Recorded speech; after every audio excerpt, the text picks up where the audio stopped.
서로 인사하십시다. 예수님 부활하셨습니다. 그렇게 현찮게 하면 안 됩니다. 확신에 찬 모습으로 우리를 위해 부활하셨습니다 하겠습니다. 우리를 위하여 부활하셨습니다. 이때 아멘 하신 분은 잘 될 징조고, 지금 아멘 하신 분도 잘 될 징조고, 그렇다고 아멘 할 것 같으냐? 그분은 그 다음에 잘 됩니다. 할렐루야. 누가 돌을 옮겼는가라는 책을 쓴 프랭크 모리스는 처음에는 부활의 허구성을 밝혀내려고 글을 썼습니다. 부활이 신화에 지나지 않는다는 것을 밝히기 위해서입니다. 하지만 부활을 연구하면 할수록 부정할 수 없는 진리로 인해 그는 결국 부활의 허구성을 밝히려는 모든 노력을 포기하고 부활의 진실성을 쓰게 되었습니다. 저는 오늘 남양주시 부활절 연합예배를 맞이하여 사망 권세를 깨트리고 부활 승리하신 우리 예수님을 생각하면서 예수 그리스도의 마음이 담긴 부활 편지라는 제목으로 함께 은혜의 시간이 되기를 원합니다. 첫 번째로 생각하고자 하는 것은 예수 그리스도의 부활은 죽음을 초월한 몸으로 다시 사셨기 때문에 몸으로 쓴 생명의 편지입니다. 요한계시록 1장 18절 말씀에 보면 내가 전에 죽었었노라 볼지어다 이제 세세토록 살아있어라고 예수님에 대한 기록을 하고 있습니다. 부활하신 예수 그리스도의 몸은 죽은 몸이 아니라 이제 세세토록 살아있는 몸이 되셨습니다. 이것을 우리는 부활의 첫 열매라고 말합니다. 이는 우리 인생의 시작이 되어 주신 것입니다. 현재 몸은 썩을 수밖에 없기 때문입니다. 꽃도 시들고 사람도 다 시들어갑니다. 그러나 부활의 몸을 믿고 부활의 주님과 함께하는 믿음으로 사는 사람의 장래 몸은 썩지 않은 영원한 몸이 된다는 것입니다. 할렐루야. 사후생을 쓴 키블러 로스 박사는 죽음을 나방이 고치를 들고 날아가는 것과 같다고 비유했습니다. 누에고치 속 생명도 햇빛과 공기를 받아야 나방이 될 수 있습니다. 고치 속 번데기가 나방으로 형상을 바꾸어서 다시 태어나는 과정을 위해 들숨과 날숨을 쉬어야 합니다. 그래야 나방이 되어 날 수 있습니다. 그것도 그냥 나방이 되는 것이 아닙니다. 자세히 살펴보면 애벌레가 처음엔 뽕잎을 먹고 자랍니다. 어느 정도 자라면 더는 뽕잎을 먹지 않고 자기 입으로 씨를 뽑아냅니다. 그래서 고치집을 짓습니다. 나방이 되어 나올 때에는 침으로 고치에 구멍을 내서 그 작은 구멍으로 힘든 과정을 거쳐 나옵니다. 고치 구멍을 뚫고 나오면서 강하게 훈련되어 하늘을 날 힘이 생기게 됩니다. 그런데 농부가 곁에서 보니까 고치가 구멍을 뚫고 나오는 그 과정이 너무 힘들어 보여서 도와준다고 구멍을 뚫어줬습니다. 그런데 이게 웬일입니까? 나방이 날개를 질질 끌며 바닥을 왔다 갔다 하다가 날지도 못하고 결국은 죽어버리더라는 것입니다. 여러분, 고난을 통과한 자에게만 주어지는 것이 부활의 축복임을 기억하시기 바랍니다. 자식도 그렇습니다. 자식이 힘들어하는 것을 부모가 안쓰러워서 자식이 해야 될 일을 다 해주면 자식이 힘든 것을 해결할 능력이 없게 됩니다. 혼자서는 아무것도 할 수 없는 의존적인 사람이 됩니다. 어려서부터 그렇게 자랐기 때문입니다. 그냥 부모가 끝까지 알아서 해주기를 원하는 나약한 사람이 됩니다. 그러므로 고난을 통해 훈련되면 인생이 더 강해지고 더 풍요로워지고 결국은 더 자유로워진다는 것을 알아야 합니다. 키블로 로스 박사는 죽는다는 말 대신 몸을 벗는다는 표현을 썼습니다. 육신을 벗고 영체로 갈아입었다고 말한 것입니다. 예수님의 부활은 바로 우리에게 이런 메시지를 몸으로 주신 것입니다. 이제 부활의 주님은 공간을 초월한 몸으로 다시 사셨습니다.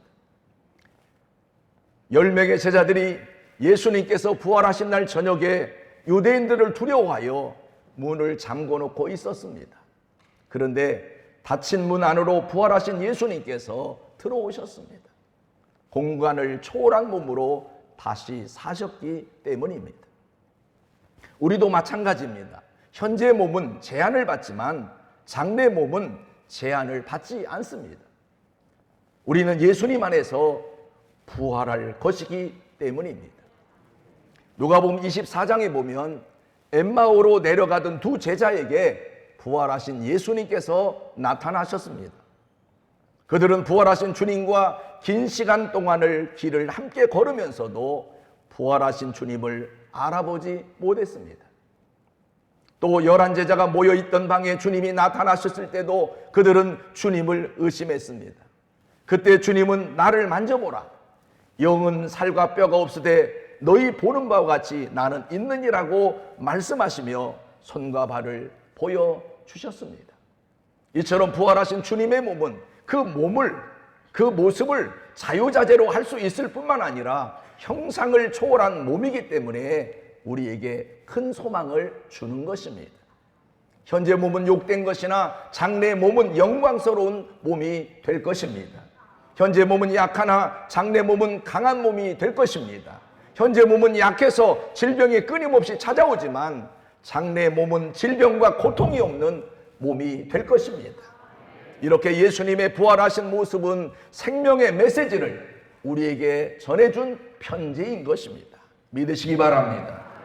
고린도전서 15장 49절 말씀에 보면 함께 읽어보겠습니다. 우리가 흙에 속한 자의 형상을 입은 것 같이 또한 하늘에 속한 자의 형상을 입으리라고 말씀하셨습니다. 우리의 몸은 생로병사로 인해 지금은 수시로 변하지만 그때 몸은 변하지 않는 영화로운 몸이 될 것이다 라는 사실이 옳습니다. 또 부활하신 주님의 몸은 식음을 초월한 몸으로 다시 사셨습니다. 부활하신 주님은 잡수실 수도 있고 안 잡수실 수도 있는 몸으로 사셨습니다. 누가복음 24장 42절로 43절 말씀에 보면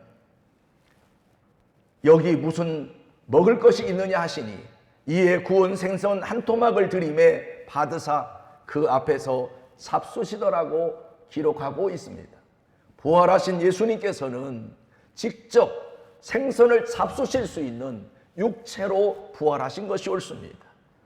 우리도 장차 부활하면 주님처럼 먹고 싶으면 먹고 마시고 싶으면 마시고 그러나 안 먹고 안 마셔도 배고픔이나 목마름을 모르는 신령한 몸을 갖게 될 것이라고 성경은 말하고 있습니다.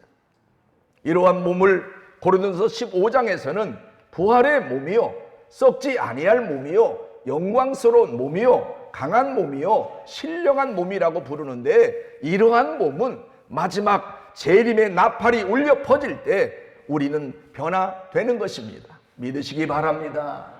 할렐루야. 두 번째 생각하고자 하는 것은 부활은 예수 그리스도의 몸으로 쓴 소망의 편지입니다.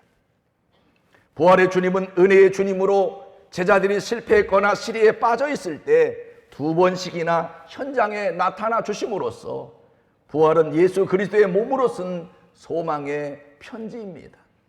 요한복음 20장 19절 이하에 보면 예수님의 제자들이 한 곳에 모였습니다. 그들은 예수님을 3년 반 동안이나 따라다녔지만 자기들의 목적이 허사로 돌아가자 주님을 거역하고 모두 옛 직업으로 돌아갔습니다. 그곳에서 실패의식과 절망감에 빠져 있었습니다. 이때 부활의 주님이 찾아오셨습니다. 밤새 고기를 잡았으나 한 마리도 잡지 못하고 빈배에 그물만 씻고 있을 때 배 오른편에 그물을 던지게 하셔서 153마리의 고기를 잡게 하셨습니다. 제자들은 기쁨을 회복했고 좌절과 절망에서 주님을 다시 의지함으로 다시 일어서는 자가 될 수 있었습니다. 그뿐이 아닙니다. 숯불에 떡과 고기를 준비함으로써 육체적으로도 위로와 힘을 주셨습니다. 이것이 부활의 메시지인 것입니다. 환경에도 부활이 찾아온 것입니다. 주님은 이처럼 세상에 오시기 전이나 세상에 계실 때나 죽음에서 살아나신 후에도 예수님의 관심은 늘 약한 자들에게 있었습니다. 강한 자보다 병든 자들을, 죄 없는 자보다 죄 있는 자들을, 부자보다는 가난한 자들을, 권세 있는 자보다는 압박받는 자들을, 성공한 자보다는 실패한 자들을 더 찾아와 주시고 만나 주셨습니다. 그런 의미에서 우리는 예수님의 부활은 우리에게 소망이 되는 것이 옳습니다. 부활의 주님은 지금도 우리의 현장에 찾아와 주십니다. 낙심한 자에게 고기가 있느냐? 그물을 배 오른편에 던지라. 와서 조반을 먹으라. 이렇게 위로하신 것처럼 여러 가지 힘든 일로 불안해하는 저와 여러분에게 소망의 메시지를 주실 것입니다. 우리가 육신의 몸이 신령한 몸으로 덧입은 것은 예수님의 DNA를 가진다는 의미입니다. 예수님의 정신으로 살고 예수님의 생명으로 사는 저와 여러분이 되어지기를 주의 이름으로 소원합니다. 마지막 세 번째로, 부활은 그리스도의 몸으로 쓴 사랑의 편지입니다. 여러분, 십자가가 없는 부활은 울리는 꽹과리입니다. 마찬가지로 부활이 없는 십자가는 고상한 예수님의 죽음일 뿐입니다. 그러나 예수님의 십자가의 죽으심과 부활은 예수님이 몸으로 쓴 사랑의 편지입니다. 바울은 몸으로 쓴 예수님의 편지를 직접 받은 사람입니다. 바울이 빛 가운데 나타나신 부활하신 예수님을 만난 다음 그의 인생은 180도로 달라졌습니다. 바울이 예수님을 만난 후 자꾸만 살아계신 예수님을 말하게 되었습니다. 예수님을 전하게 되었습니다. 결혼도 포기하고 예수님의 죽으심과 부활을 알렸습니다. 바울이 고린도후서 3장 3절에 이렇게 말합니다. 다 같이 읽어보겠습니다. 너희는 우리로 말미암아 나타난 그리스도의 편지니 이는 먹으로 쓴 것이 아니요 오직 살아계신 하나님의 영으로 쓴 것이며 또 돌판에 쓴 것이 아니요 오직 육의 마음판에 쓴 것이라. 할렐루야. 부활의 주님은 지금 이 시간 저와 여러분에게 물으십니다. 내가 나를 사랑하느냐? 내가 나를 사랑하느냐? 예수 그리스도의 부활 편지를 믿음으로 받아들이는 저와 여러분이 되어지기를 바랍니다. 어느 날 부활하신 주님이 갈릴리 바닷가에서 베드로와 조반을 먹은 후에 물었습니다. 요한의 아들 시몬아, 내가 이 사람들보다 나를 더 사랑하느냐? 그때 베드로는 옥에도 같이 가고 죽는데도 같이 가겠다고 큰 소리치고 호언장담했던 옛 생각이 났습니다. 안나스의 뜰에서 주님을 모른다고 3번이나 부인했던 옛 생각에 풀이 죽어 있었습니다. 그런데 부활의 주님은 베드로의 실수를 추궁하지 않으셨습니다. 그리고 다시 인정해 주셨습니다. 내 양을 먹이라. 내 양을 치라고 사명을 주셨습니다. 베드로를 다시 믿어준 것입니다. 제자들이 다시 일어섰습니다. 부활 정신으로 일어섰습니다.